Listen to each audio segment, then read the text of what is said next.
And Hislop, Morning, Senator Richards. How are you doing how this are you? morning? Are you able to turn on your camera? Let me see if I could do that. We good? Right, there we go. Right. Right. Thanks for joining us this morning. First time on the show.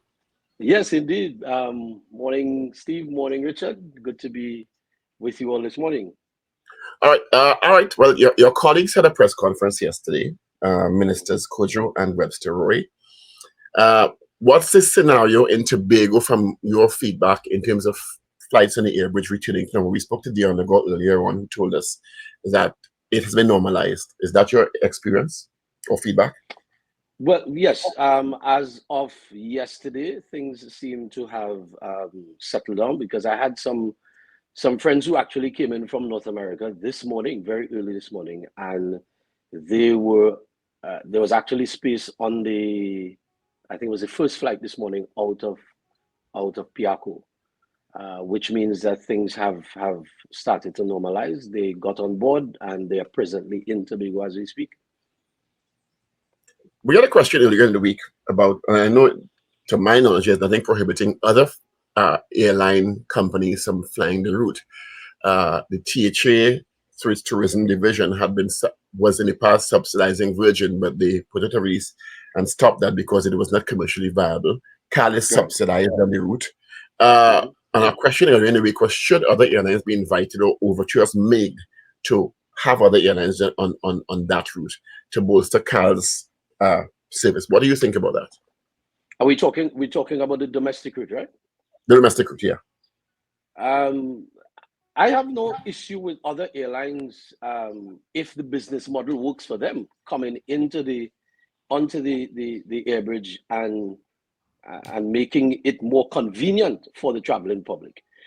But we have to remember that airlines are operating a business, and unlike CAL, that the government sees the inter-island air bridge as an essential service.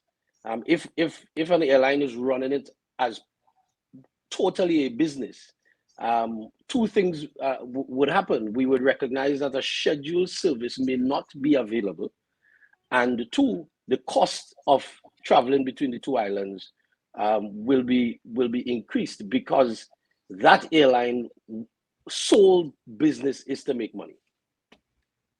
And so while I don't have a challenge with another airline, with the idea of another airline coming on the inter-island air bridge, if it makes business sense for them, then all But well do and you good. think CAL is adequately serving the needs of the air bridge presently? This weekend aside. Uh-huh. This weekend aside, Yeah. I would say off the bat, no. But you will never get 100% satisfaction in terms of the service that the consumer may want. Our desire is to see, obviously, is to see additional flights, especially around peak time. So I would say off the bat, no, they're not adequately servicing the air bridge as we would like, but we also have to understand that there are significant constraints where that is concerned. So let's move off CAL now. What about the Sea Bridge?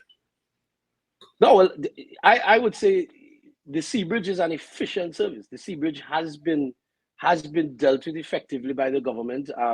If we remember, the Prime Minister championed the cause of having two brand new fast ferries. We actually have a surplus of seats on the Sea Bridge, and then if we get to the point, hopefully very soon, that the TNT Spirit is brought back into service, then you have four ferries, three fast ferries, and regular speed passenger ferry in the Galleons Passage on the inter-island ferry service. So when we talk about the inter-island ferry service from where it was, let's say 10 years ago, to where it is now, it's an efficient service. The ferries run on time. The service is impeccable as well from the staff on the inter-island ferry system. So when it comes to the inter-island ferry, I think the Port Authority is doing an extremely good job on the inter-island ferry service. So let's also talk about now politics in Tobago. The Tobago People's Party, I think that's the name of it, Mr. Augustine and his team are entrenched, I would say, in the soundly so in the assembly. There have been some issues in the last couple of years. The two seats in Tobago are considered by many king or queen maker on the national scale. Mm-hmm. Given the present configuration of the 41 constituencies in the country. The PNM had lost considerable ground in the last THA election, 14-1. What do you think the issues were there? You live in Tobago. Why do you think that scenario evolved? And do you think the PNM has gotten the message or the lesson? Well, you see, speaking to persons, the residents will tell you that the PNM lost touch with the people. And I want to be very honest this morning with ourselves. We have to be honest with ourselves if we're looking to rebuild. The people are saying that we lost touch with them. We felt that we had arrived, and so the Tobagonian citizen treats you in this regard. They allow you to run. They allow you to, as the old saying goes, we give long rope for maga goat. So we allow you to run, and then when the decision falls to us to make the changes, we can do so very dramatically. Because we can remember that the PNM actually won the THA 12-0 at one point in time, because that's just the style of politics that we experience in Tobago. And so what transpired there was a situation where there are some people who just felt that it was time for a change. We had 21 years of service to the people, and I would add service delivered to the people. Some people felt that you all had enough. It was a time for a change, and some people just felt. But they don't just say it's a time for change just so though. People don't just change just like that in the political sphere. People are getting what they want. They don't just change. They get, 21 years passed. Let's just change for change's sake. If they're getting what is promised or what they need, they don't change. Clearly, as you said, one, the PNM in your words became disconnected, and two, clearly there was a sense that someone else may be able to deliver a better service to the people of Tobago. Correct. Yes, and that's why I said there's a feeling that we lost touch with the people, and if you lose touch with the people are going to go in a different direction. A senior politician always tells me politics is like a relationship between a man and a woman. If you don't treat the woman or you don't treat the man as you should, they are going to look elsewhere, and that is exactly what happened in Tobago. And so the people felt that they were not.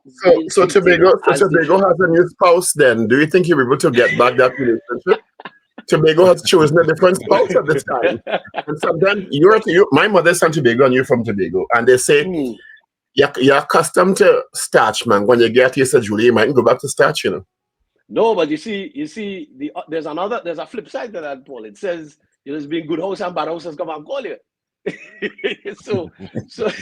so yes, Tobago has in the analogy that we're using, Tobago has a new spouse.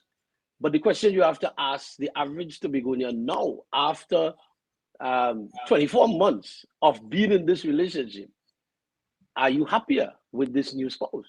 Has this new spouse lived up to the billing that they because you know how the outside man may be sweeter in talk, but when you go, and let me use another colloquial term, come see me and come live with me, two different things. Yeah. So that's the question we have to ask the Tobagonian now. Are you happier with this new spouse that you have? And I could tell you there is significant grumbling taking place on the island with what is taking place in terms of governance. But has the PNM taken enough stock and reassessed its position in terms of being able to be that spouse that Tobago wants, given the evolution in the last 24 months or so? Because it's not just about going back to what you may have become accustomed to. I guess Tobagonians will have to have a sense that, well, the PNM, a reformed PNM, so to speak, is now, given what's happening in the last 24 months, able to offer more than even what Mr. Farley and Mr. Augustine and his team are promising. They've also done some evolution themselves from the PDP. Yes. So it's not what happened 24 months ago. So we have to also take that into consideration.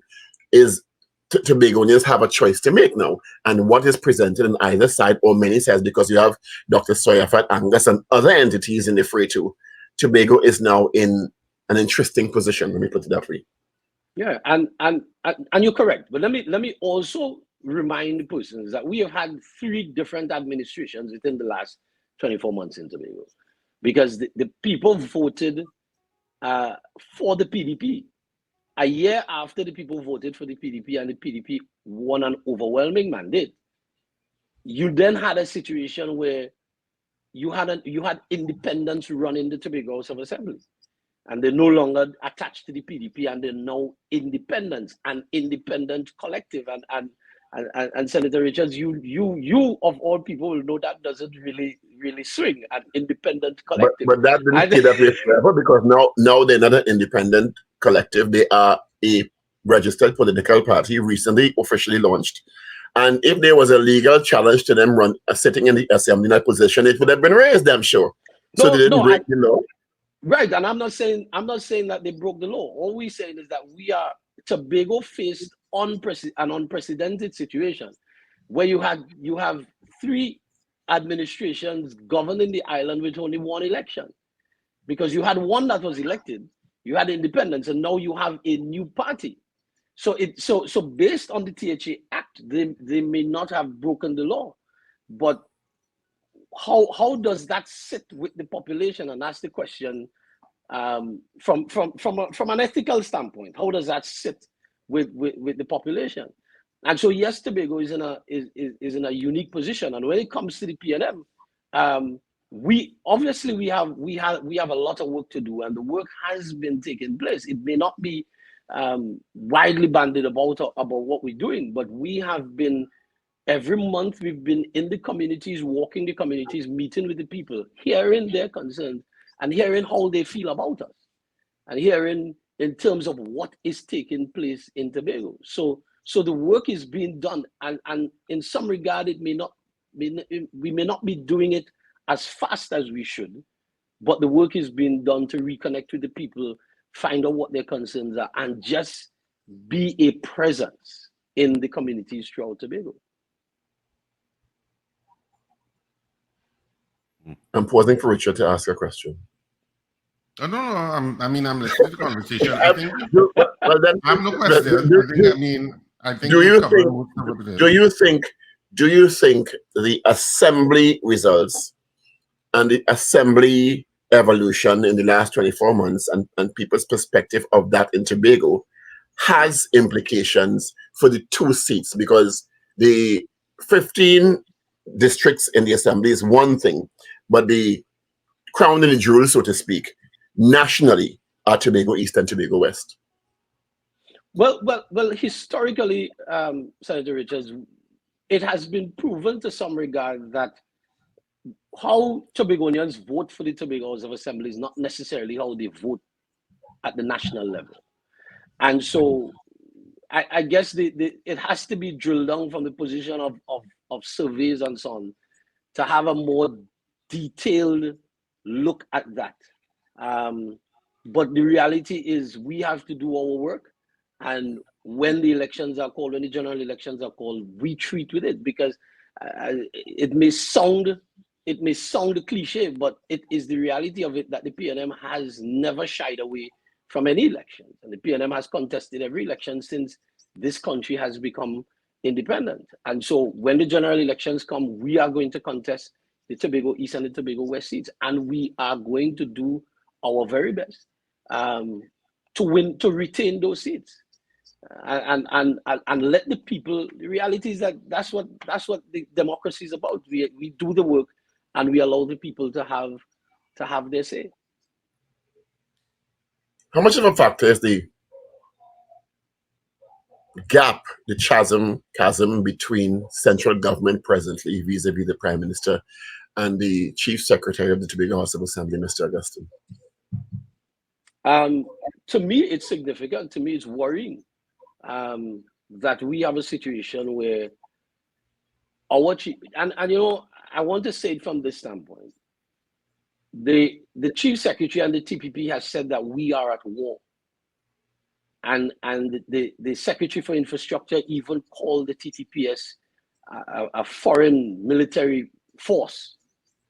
And those things are very concerning to me, not only to me, but I'm sure to the wider population. And we have to ask our questions: who are we? Who is this administration at war with? Because what we found very interesting is that on one week you are calling for war, you're saying we are at war, and then on the other week you're asking this foreign force, this invading force, the force that you're at war with, to put on more flights on the air bridge. And so if you're at war with somebody, you don't want a closer relationship with them. You want to stay away from them. And so this chasm, this gap, this canyon that has been created, and I'm not going to apologize for this. It has been created by the Chief Secretary and the Executive Council of the Tobago House of Assembly, because the Prime Minister made it his duty at the end of, after the results were known, he came to Tobago with his cabinet and senior members and instructed his cabinet ministers to have closer relationships with their counterparts in Tobago. And so the overtures by the Prime Minister have always been for Tobago to succeed. Because the reality is, gentlemen, if Tobago succeeds, the nation succeeds. We can't have the sister failing and expect that the country would succeed. So, but has Tobago been, the parties that said, has Tobago been succeeding in the last 20 years? But you could judge it, and the average visitor to the island over the last 20 years under the previous administration would have recognized significant infrastructure development, and not only infrastructure development, but one of the key things, especially under Mr. London, that his administration sought to do was to increase capital, the people capital. So we moved a situation from like about 5-10% of tertiary education to almost 70%.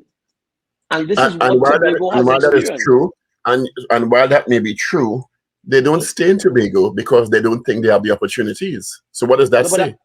But that may not necessarily be so completely, because the average person who operates within the island in terms of its governance and its administration at senior positions are Tobagonians. There may be you obviously would have a smaller percentage of persons who may not return or may leave. But when you go to the hospital, the doctors that you treat with are no longer your foreign doctors. The doctors that you deal with are the doctors who came through Signal Hill Senior Comprehensive and Harmons and Bishops, people you know from your community and from your church. These are the persons who are now tending to their fellow citizens as doctors. The vets are your Tobagonians. The businessmen are your Tobagonians. And so, yes, you may have your smaller percentage of persons who may not return, but the wider citizenry who would have gone to study tertiary education have returned to Tobago and have contributed. But what we're seeing now is a direct attack, because we've had evidence and instances of secretaries signing off on the termination of contracts for employees of the Tobago House of Assembly, which is something that has never happened, which is not supposed to happen. The politician has no say. If a person's if at the end of your contract, your assessment says that you're doing a good job, the HR says to re-engage, the administrator says to re-engage the person, then the politician has no right to say engage for 1 month, engage for 1 year, and then engage no longer.